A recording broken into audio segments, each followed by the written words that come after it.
कथा। सच्चे मित्र की परीक्षा। प्राचीन समय की बात है। काशी नगरी में राजा हरिश्चंद्र का शासन था, जो अपनी सत्यता और न्यायप्रियता के लिए प्रसिद्ध थे। उसी नगर में दो मित्र सुदामा और कुंदन रहते थे। दोनों बचपन के मित्र थे और हर समय एक दूसरे के साथ रहते थे। कथा। सच्चे मित्र की परीक्षा। प्राचीन समय की बात है। काशी नगरी में राजा हरिश्चंद्र का शासन था, जो अपनी सत्यता और न्यायप्रियता के लिए प्रसिद्ध थे। उसी नगर में दो मित्र सुदामा और कुंदन रहते थे। दोनों बचपन के मित्र थे और हर समय एक दूसरे के साथ रहते थे। सुदामा बहुत ही निर्धन था, लेकिन वह हमेशा खुश रहता था। उसका मानना था कि ईश्वर की कृपा से ही सब कुछ संभव है। कुंदन दूसरी ओर धनी था और अक्सर अपने धन का घमंड किया करता था।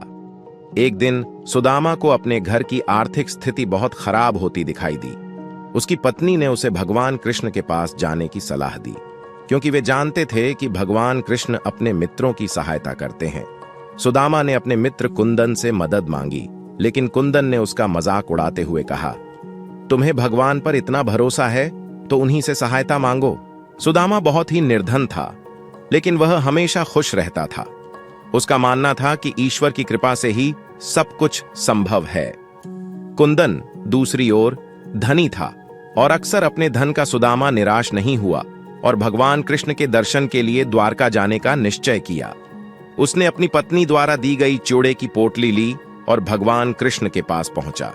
द्वारका पहुंचने पर सुदामा ने देखा कि भगवान कृष्ण अपने महल में बैठे हैं। भगवान कृष्ण ने सुदामा को देखते ही पहचान लिया और उसे गले लगा लिया। सुदामा की गरीबी और उसकी भक्ति को देखकर भगवान कृष्ण ने उसे भोजन कराया और विश्राम के लिए स्थान दिया। सुदामा ने अपने पास लाए च्यूड़े की पोटली भगवान को अर्पित की। भगवान कृष्ण ने प्रेम से वह च्यूड़ा ग्रहण किया और मुस्कुराते हुए कहा, मित्र, तुमने मुझे बहुत मूल्यवान उपहार दिया है। मैं तुम्हारी सहायता अवश्य करूंगा। सुदामा बिना कुछ मांगे ही अपने गांव लौट आया। जब वह घर पहुंचा तो उसे अपनी आंखों पर विश्वास नहीं हुआ। उसका साधारण घर अब एक सुंदर महल में बदल चुका था और उसकी पत्नी और बच्चे नए वस्त्र पहने हुए थे। सुदामा को समझ में आ गया कि यह सब भगवान कृष्ण की कृपा है। कुंदन ने जब यह सब देखा तो उसे बहुत आश्चर्य हुआ। उसने सुदामा से पूछा, तुम्हारे पास ऐसा क्या है जो भगवान कृष्ण ने तुम्हारी इतनी सहायता की? सुदामा ने उत्तर दिया, मेरे पास केवल सच्ची भक्ति और ईमानदारी है।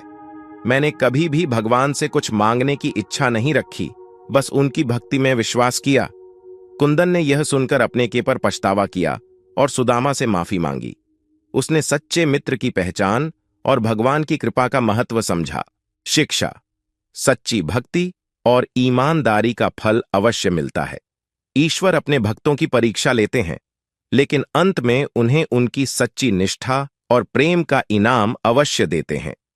मित्रता और भक्ति का महत्व समझना आवश्यक है और हमें कभी भी किसी का मजाक नहीं उड़ाना चाहिए।